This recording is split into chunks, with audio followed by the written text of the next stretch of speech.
अरे भाग्यवान, मेरे जूते कहाँ रखे हैं? मुझे बाहर जाने में देर हो रही है। तभी मालती कमरे में आती है। ये रहे आपकी जूते। मैं इन्हें साफ करने के लिए ले गई थी। अरे वाह, तुम कितनी समझदार हो। मेरे बिना कुछ कहे ही सारे काम कर देती हो।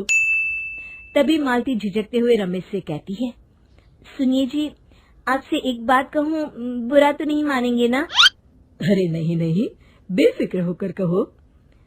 शादी से पहले मैं अपने मायके में नौकरी करती थी। मैं चाहती हूँ कि अब मैं फिर से नौकरी करना शुरू कर दूं। वैसे भी सारा दिन घर में बोर हो जाती हूँ।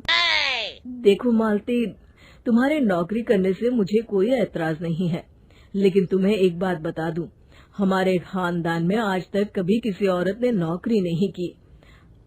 फिर भी एक बार तुम माँ से पूछ कर देखो, अगर वो तुम्हें नौकरी करने की इजाजत दे देती है तो अच्छी बात है। रमेश वहाँ से चला जाता है। फिर उसी शाम मालती अपनी सास के पैर दबा रही होती है। तभी उसकी सास मालती से कहती है, अरे क्या बात है बहू, आज तो ठीक तरह से मेरे पैर नहीं दबा रही। किसी ख्याल में खोई पड़ी है क्या? मैं भी तो जानूं आखिर बात क्या है। दरअसल वो माँ जी। अरे हाँ हाँ बोलो, इतना सोच क्यों रही हो? माँ जी, अगर आप बुरा न माने तो मैं नौकरी करना चाहती हूँ। घर के काम करने के बाद मेरे पास काफी वक्त बच जाता है।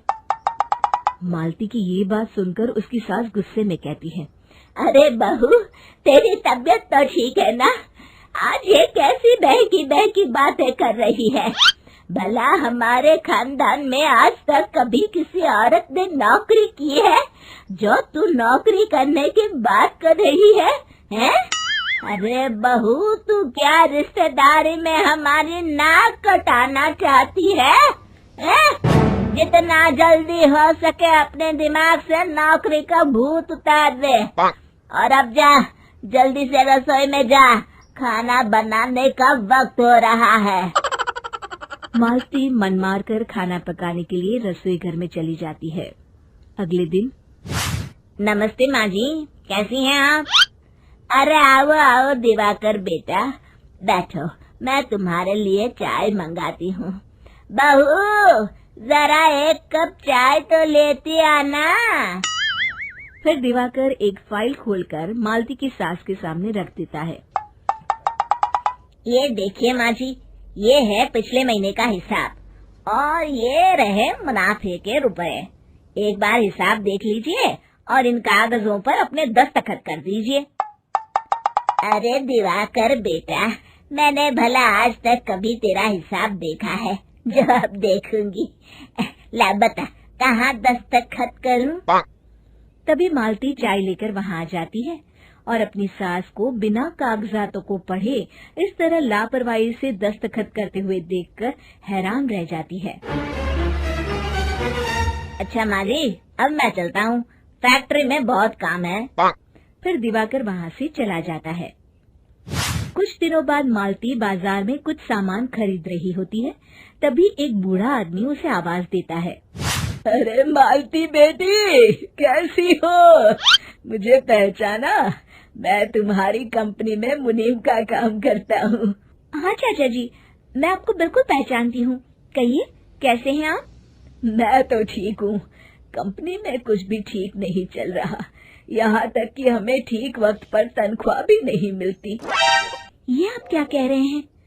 अब क्या बताऊं, आप लोग तो कभी हिसाब किताब देखने दफ्तर आते नहीं। मेरी मानो तो एक बार आप लोग दफ्तर आकर सारा हिसाब किताब देख लो, आपको असलियत पता चल जाएगी।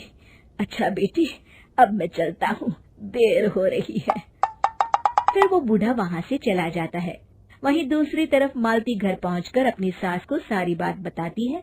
तभी वहाँ रमेश भी आ जाता है, लेकिन मालती की सास मालती की किसी भी बात पर विश्वास नहीं करती। तभी रमेश कहता है, अरे माँ, बिना आग के कभी धुआं नहीं उठता। जब मालती इतना कह रही है तो हमें एक बार दफ्तर चलकर देख लेना चाहिए। वैसे भी हम लोग काफी दिन से अपने दफ्तर नहीं गए हैं। इस तरह किसी एक आदमी के भरोसे काम छोड़ना मुझे भी ठीक नहीं लगता। अगले दिन वे सभी अपने दफ्तर पहुंचते हैं और सीधे दिवाकर के कैबिन में जाते हैं। अचानक सबको एक साथ देखकर दिवाकर चौंक जाता है। अरे माँ जी, आप सब लोग अचानक यहाँ कैसे आ गए? अगर कुछ काम था तो मुझे एक फोन कर दिया होता, मैं आपके घर आ जाता। तभी मालती की सास कहती है, अरे दिवाकर बेटा, आज मैं हिसाब देखने दफ्तर आई हूँ, जरा मुझे पिछले 6 महीनों का हिसाब दिखाना तो बेटा। दिवाकर घबराते हुए हिसाब की फाइल मालती की सास को देता है। मालती की सास फाइल लेकर मालती को देती है और कहती है, ले बहू, देख ले हिसाब। मालती फाइल को बड़े गौर से देखती है और अगले ही पल उसे सारी गड़बड़ी समझ में आ जाती है। वो अपनी सास से कहती है, माँ जी, मुनीम चाचा बिल्कुल सही कह रहे थे। हमारी कंपनी में पिछले 6 महीनों में जितना मुनाफा हुआ है, हमें उसका आधा पैसा भी नहीं मिला।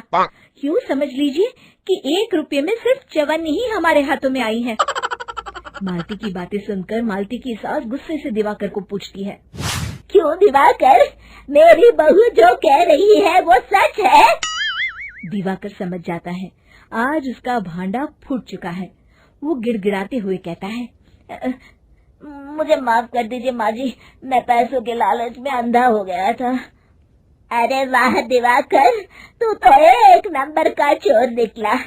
इतने दिनों से मैं तुझ पर आंख बंद करके भरोसा करती रही और तू मुझे ही चुना लगाता रहा। अभी के अभी निकल यहाँ से और दोबारा अपनी शक्ल मत दिखाना। दिवाकर वहाँ से भाग जाता है। मालती की सास मालती को शाबाशी देते हुए कहती है, बहू, आज मैं समझ गई कि पढ़ाई लिखाई हमारी जिंदगी में कितनी जरूरी है। मैं बहुत किस्मत वाली हूँ जो मुझे तुझ जैसी बहू मिली है। शिक्षा, पढ़ाई लिखाई का इस्तेमाल सही जगह करके हम दुनिया में बहुत कुछ बदल सकते हैं।